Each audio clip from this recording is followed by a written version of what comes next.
On a des cartes du coup. Ouais.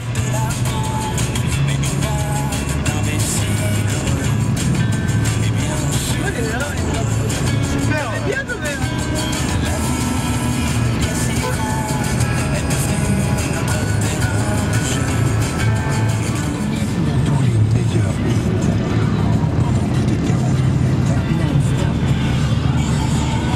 Oh la vache, c'est impressionnant.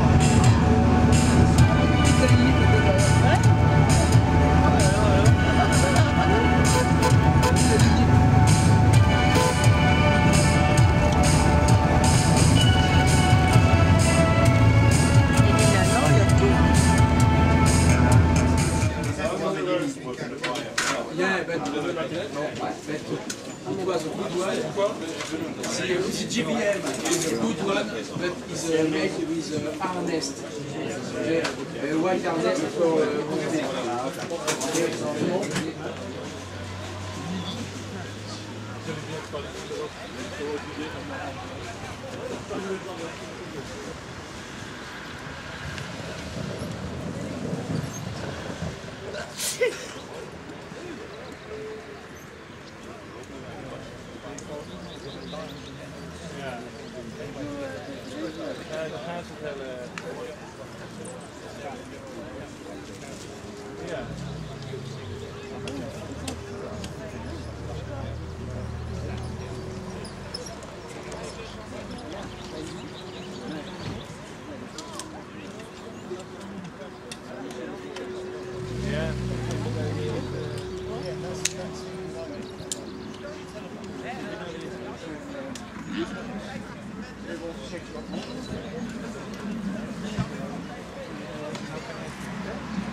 You guess?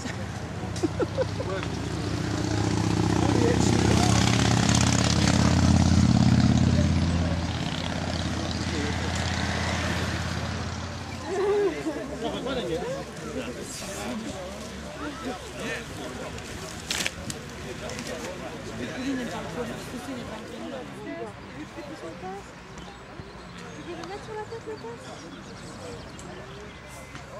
Ça va être rigolo, tu veux pas? Tu peux essayer? Ouais, tu veux le mettre? Viens,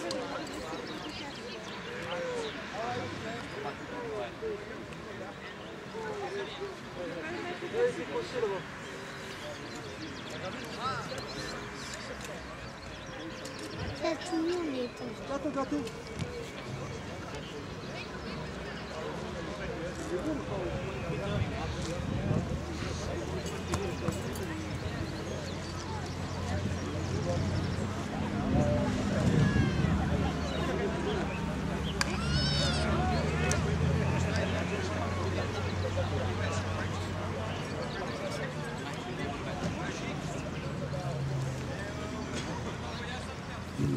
You were meant for me.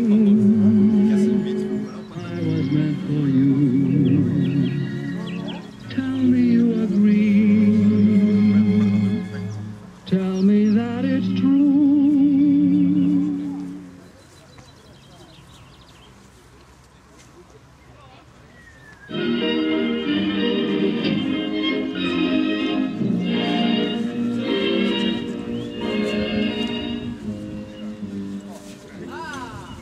I was on my way home from the ground. There I was standing with dreams so bright. C'est pas mal.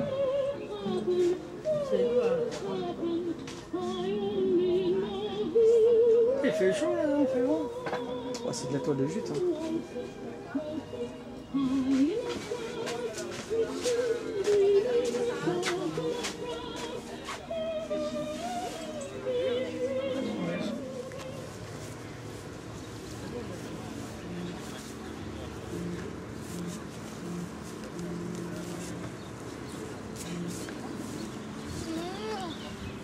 c'est mieux d'aller dans la poussette.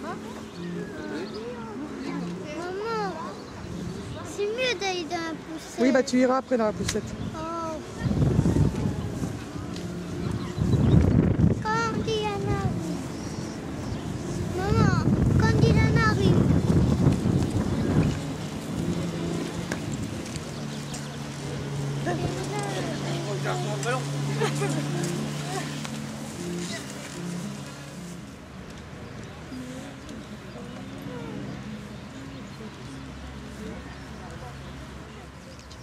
Non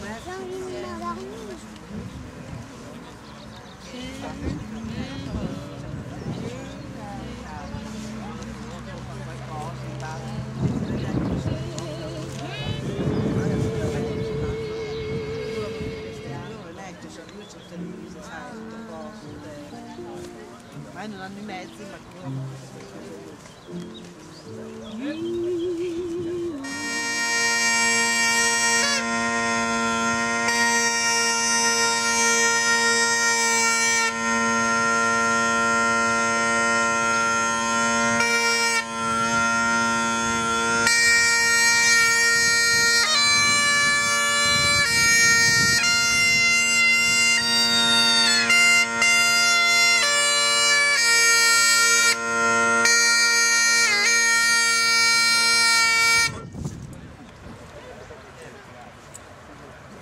Tu bouges.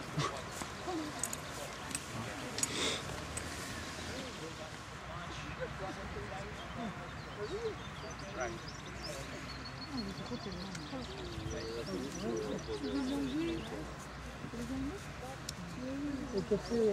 Ah oui, le café, j'ai appuyé pour comme ça.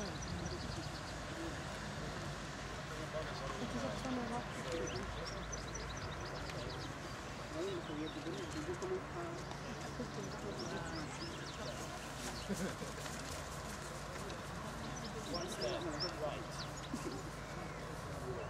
2 steps forward. Like the blue.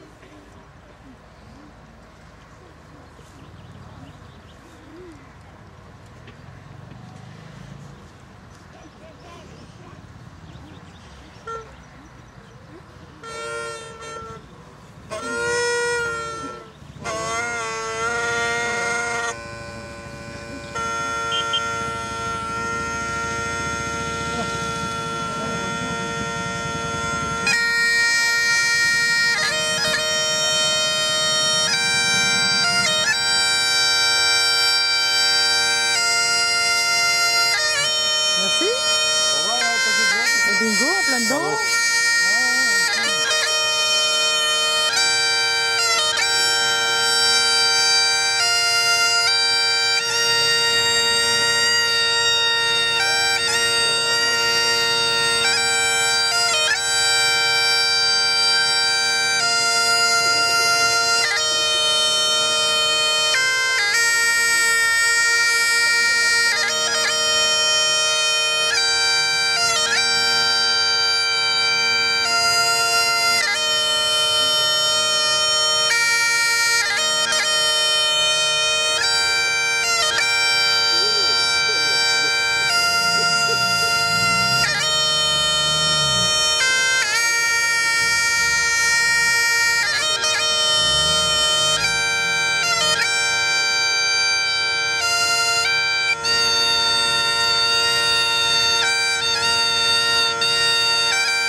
Good boy.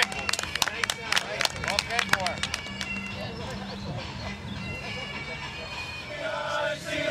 Then it's time for you to go. Then it's time for you to go. Be the best that you can be. Be the best that you can be. With parachute and With parachute and Guardate che bello che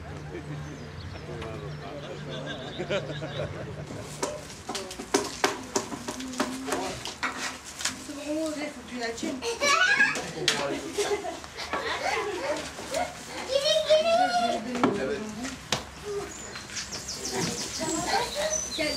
Voilà ce qu'il manque.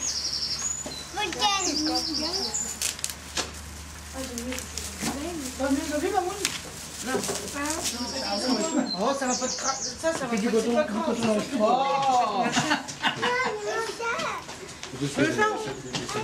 Alors, Ça vient des femmes qui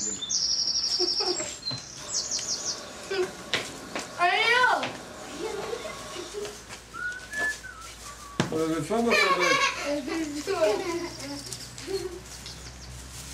Par contre, c'est marqué, il y a une pancarte, vous allez laisser les voitures à la vue, ce qui est marqué ne laissez pas à la vue objet de valeur, tout ça dans les véhicules. Non. Les véhicules, ça part avant de. On les voit, ça va. On a que. Non, il n'y a rien. Il n'y a que la rose que je vais faire. Non, la bosse. Non, mademoiselle. Qu'est-ce que tu veux dedans, le bec? Bon, c'est bien que c'est déjà. Et voilà, c'est pas vrai. Les grosses rondoles. Les charbons. Tu es là-dessus, c'est pas grave. Je connais ta fille. Hein? La remoulade, je Ouais, c'est fermé, je crois. C'est fermé. La roublade, c'est une sauce. quand le bateau est en Il y a l'araignée sur le. Maman, il y a l'araignée dans le truc. Hein? Et là-bas, il Il y a pour un geste citoyen, les enfants. je pourrais dans de l'autre côté, là-bas, à la maison, là-bas. Oui, sinon là-bas, oui, on avait laissé. C'était marqué, je crois. Oui.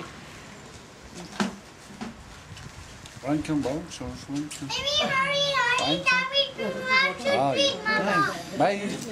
Ja, bonjour, Marie-Fort Thomas. Quand t'arrêtes quand je filme. Oh, mais rebelle. T'as pas vu?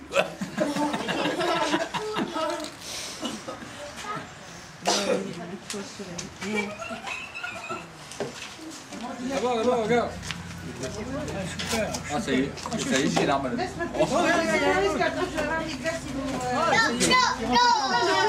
C'est quoi? C'est une sirène police américaine. Ah oui.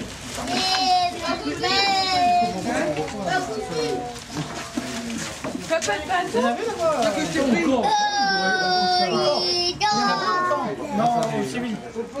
Les Allemands. Ah oui, on s'est vu. Parce que dans le magasin, il a acheté des cassettes allemandes. Ben, je te l'ai donné, hein. Non, tu m'as pas le couteau. Là, il est là, le couteau. Non, mais je mange avec lui.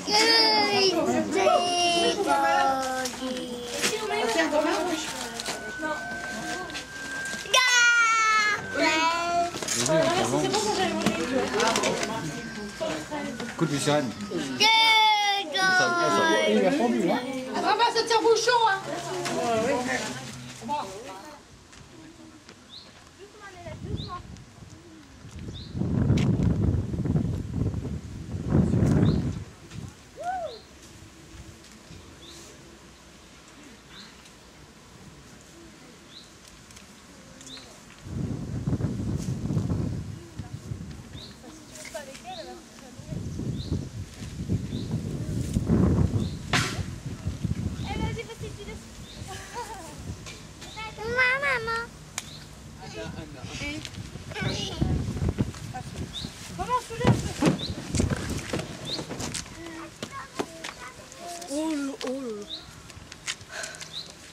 Voilà peut-être des frères venus où là?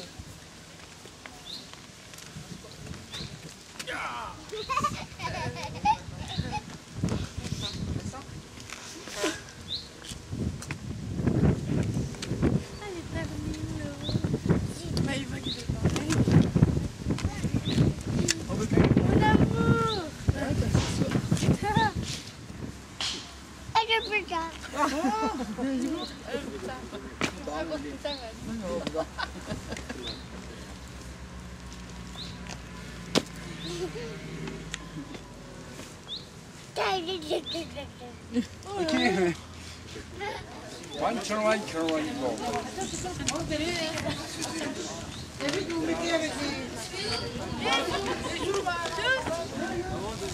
Pourquoi? Mais non, c'est 11, ça fait 9.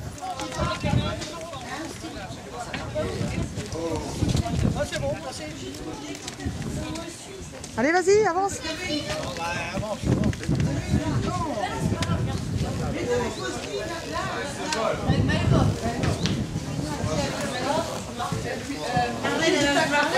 Non, Marlène, explique-moi là. Là, c'est là. Ah, parce que là, c'est ouvert. Allez. T'aurais pu mettre du côté que c'était ouvert. Oh, je vous dis. Mais là.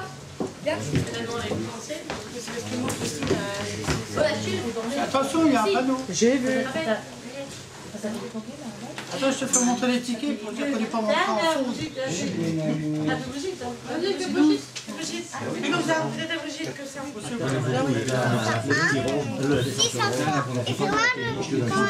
La chatte. Mais moi comment il est. Il est comme ça. Moi j'avais attendu, mais trop tard. On s'était payé un an. Mais parce que c'est toi qui l'avais. Moi je te l'avais dit. On était 4 sur une pays, je viens plus dans le téton. Papa, moi c'est 6 Nous sommes ici sur le village de Saint-Côme-du-Mont et dans un endroit très précisément qui s'appelle le lieu-dit Les Ponts-Douves. Alors le programme pour les quelques minutes que nous allons passer ensemble, ça va durer environ une demi-heure. Eh bien, le programme va consister à vous emmener voir un pont extrêmement important qui s'appelle le pont de la Barquette et qui a été un élément évidemment déterminant dans cette période de notre histoire contemporaine.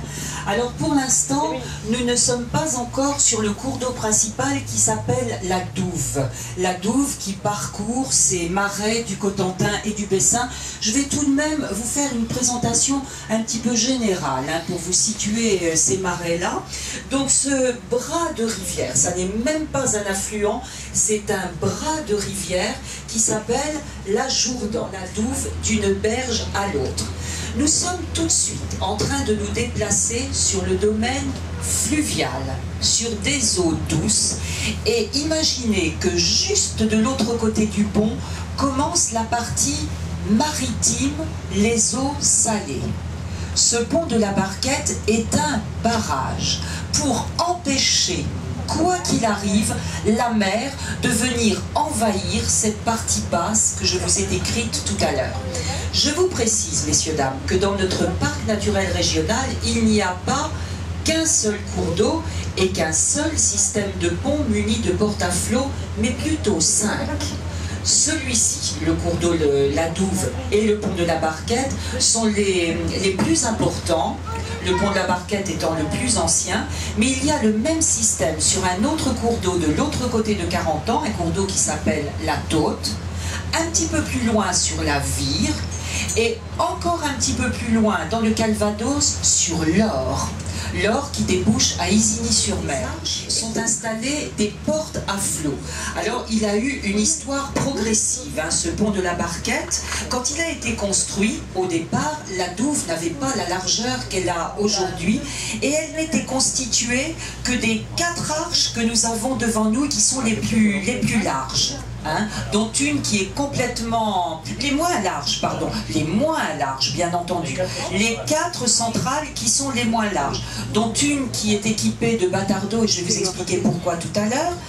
Un petit peu plus tard, dans les années 1850, on a eu besoin d'élargir la Douve pour que l'hiver, l'eau accumulée de ce côté-ci puisse descendre plus vite vers la baie d'Évé. Donc on a adjoint 2 arches qui, comme vous le voyez, sont à gauche et plus larges.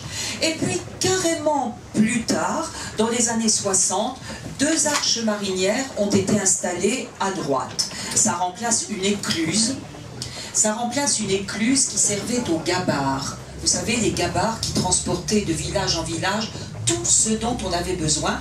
Eh bien, les gabarres avaient besoin de se rendre dans la baie d'Évé pour aller y chercher quelque chose d'essentiel, la tangue. C'est la marée haute et la marée basse.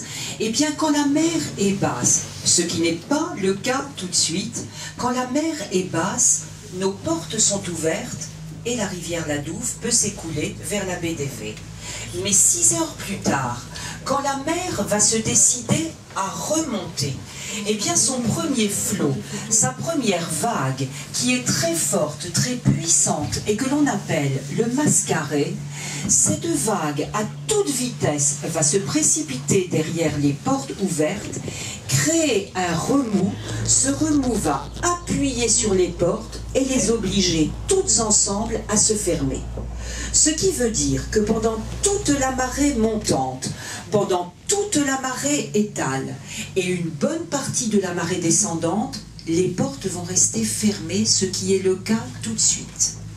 Et quand la mer va être complètement basse, eh bien c'est l'eau de la Douve accumulée de ce côté qui va progressivement appuyer sur les portes pour les obliger à se... Maréchal Rommel, les portes que vous voyez là ont été accrochées intentionnellement, ce qui veut dire que l'âme ouverte, bien entendu, ce qui veut dire qu'à la première marée montante, l'eau de mer est complètement entrée dans cette zone de marée et là complètement remplie d'eau salée, évidemment. Alors le but des armées ennemies, c'était d'empêcher les planeurs de se poser. Parce que ce que vous ne verrez pas cet après-midi, ce sont ces étendues extrêmement plates que représentent ces parcelles de marée et qui auraient été des pistes d'envol et d'atterrissage extraordinaires pour les Alliés. Alors évidemment, les Allemands, le sachant très bien, eh bien, avaient prévu cette histoire complètement machiavélique d'inonder complètement ce qu'on a appelé à l'époque les marais de 40 ans. Et avant même d'inonder ces marais, Rommel avait fait réquisitionner dans les villages alentours des jeunes hommes, des Français bien entendu, pour qu'ils plantent sur les parcelles de marais des pieux métalliques ou en bois, des pieux plantés en biais, reliés entre eux par des fils de fer barbelés, toujours dans le but d'empêcher les planeurs de se poser. Alors, vous n'ignorez peut-être pas, messieurs, dames, sinon je vais vous le dire, que malgré tout, eh bien, certains de ces malheureux parachutistes sont tombés dans ces zones très très piégées, tout simplement parce qu'il y a eu des erreurs de largage. Dans la nuit du 5 au 6 juin, vous savez que les avions partaient de leur base en Angleterre et devaient larguer leurs parachutistes sur la petite ville de Sainte-Mère-Église. La ville de Sainte-Mère-Église, elle se trouve à environ, on va dire, 10 km à vol d'oiseau sur notre gauche, là, de là où nous sommes. Il y avait cette nuit-là, personne ne l'ignore plus maintenant, des vents extrêmement violents, des tirs de DCA au sol extrêmement nourris, et en plus, les armées alliées, eh bien, ont commencé par se tromper de cible et ont commencé à larguer leurs parachutistes au-dessus d'une autre petite ville, toute proche d'ici, en l'occurrence Saint-Sauveur-le-Vicomte. Ils se sont rendus compte de leur erreur et évidemment ont cessé les largages et ont continué leur route jusqu'au-dessus de Sainte-Mère-Église. Mais comme je vous le disais tout à l'heure, les conditions météorologiques étaient extrêmement mauvaises. Vous savez aussi que les parachutes à cette époque-là n'étaient pas maniables comme ils le sont maintenant. Et bien certains de ces parachutistes ont été déviés au-dessus de ces parcelles inondées. Alors vous imaginez bien que les parachutistes qui sont tombés sur les parcelles elles-mêmes s'en sont à peu près sortis, d'autant que les habitants des villages aux alentours, commençant à comprendre ce qui était en train de leur arriver, d'assez extraordinaire, eh bien, ont mis des barques à l'eau pour aller récupérer tous ceux qu'ils ont pu et puis les mettre en sécurité. Mais les parachutistes qui, eux, sont tombés notamment dans la Douve ou dans d'autres cours d'eau assez importants, avec leurs 40 kilos de bardas sur le dos, leurs armes, leurs parachutes, eh bien, certains de ces parachutistes estimé entre 300 et 350, ce qui est beaucoup hein, pour une zone aussi restreinte, eh bien certains de ces parachutistes, évidemment, sont morts noyés ici. Grosso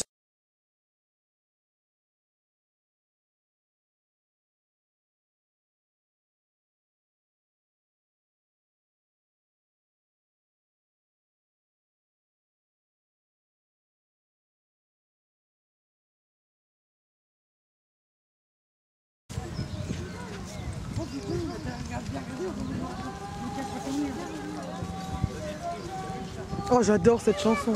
Oh, il est beau le bateau.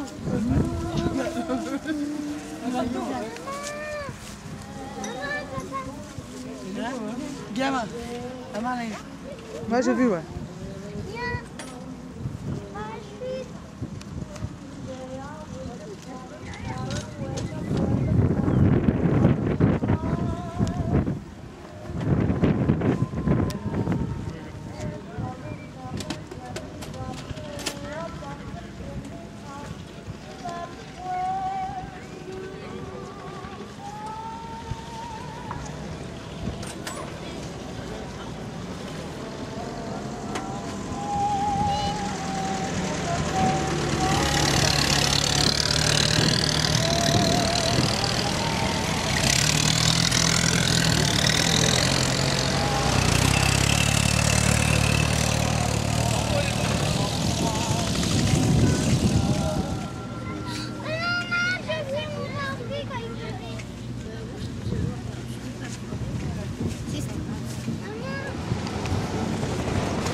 Reviens, David.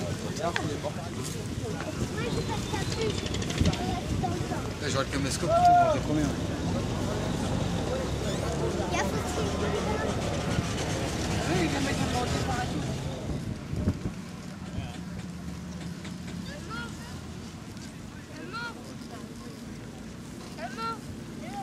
Vite, il y a pas photo là-bas.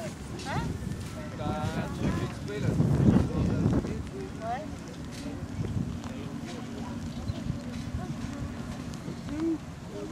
C'est moi aussi. Qu'est-ce qu'il y a, Dylan? Bah bien. C'est battu il y a un plan pour les...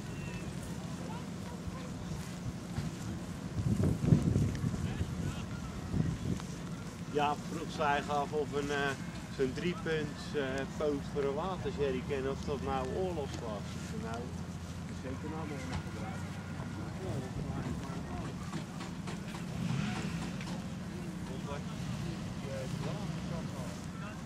Ja, ik zal van zakken vragen, maar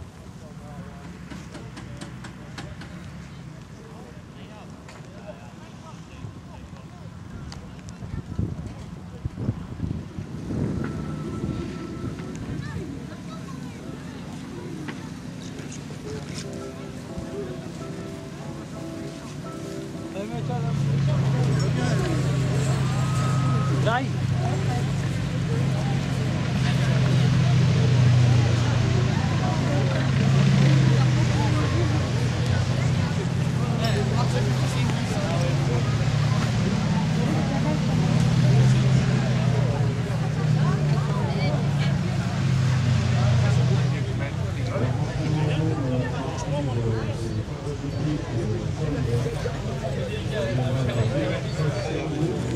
Appartiennent au 2e bataillon du 506e régiment d'infanterie parachutiste de la 101e Armée, les Screaming Eagles.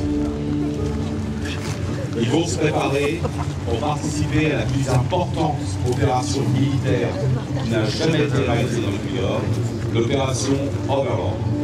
Overlord, c'est pas le département Overlord. Overlord, c'est l'invasion de l'Europe de l'Ouest qui est occupée par les forces allemandes depuis 24 ans. Cette invasion s'appelle Overlord. Le débarquement s'appelle nom de code Neptune. Les hommes que vous voyez ont entre moyenne 17 et 18 ans, sont de jeunes hommes. Ils sont engagés en août 1942 au camp Claiborne en Louisiane. Pourquoi sont-ils engagés dans les troupes aéroportées? Le parachutisme dans les forces armées américaines est un concept tout nouveau. On est après la grande dépression des années 30, la crise des années 30. En 1940, le salaire moyen d'un ouvrier est de 950 $ par an. Le salaire d'un ouvrier agricole est de 840 $. Ces hommes se sont portés volontaires parce que l'armée américaine leur offre le double de la solde d'un fantassin. Un fantassin de la 4e DI qui débarquera à Utavich à 6h30 le 6 juin 1944. De la 29 et la première DI sur Omaha touche 50 $ par mois. Le parachutiste qui est volontaire touche 100 $. À chaque fois qu'il sautera d'un avion, on lui redonnera 50 $. Le parachutiste volontaire envoie toute sa solde à sa famille qui est restée aux États-Unis. En août 1942, la division de la 101e Airborne est créée. Le général William C. Lee, qui est le père fondateur, le créateur des troupes aéroportées américaines, déclarera lors de son discours, c'est les généraux, toujours que ça parle, comme les capitaines, pareil. Le débarquement est initialement prévu pour mai 1944. Planifié depuis 1943, la date est fixée en Normandie en mai 1944. L'US Navy lève le doigt lors des conférences d'état-major et dit « Nous ne sommes pas prêts. Nous n'avons pas les moyens suffisants d'emmener les troupes en Normandie. » Que Dieu vous garde. I meet you on the DZ. On se retrouve sur la DZ. We chant together, we go up together. Nous sautons ensemble, nous rentrerons ensemble à la maison. Beaucoup ne rentreront jamais. Merci, monsieur.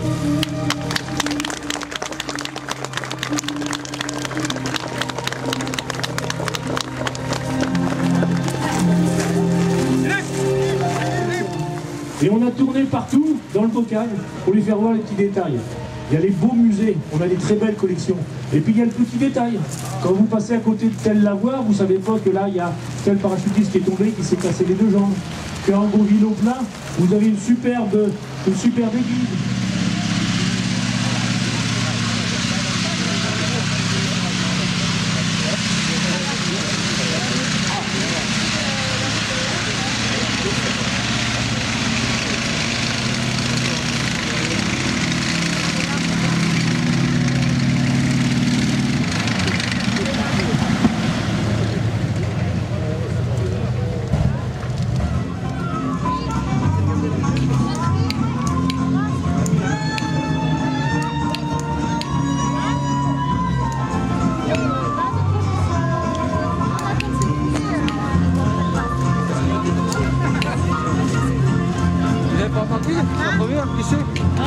C'est le honneur. C'est vrai, je t'en si, j'ai envie de le dire. Personne ne la reconnaît. Oh, je comprends pas. Mais c'est la première. On a manqué. C'est le hasard. Sérieux? Oh non, j'ai envie de le dire. Oh non. Regarde là.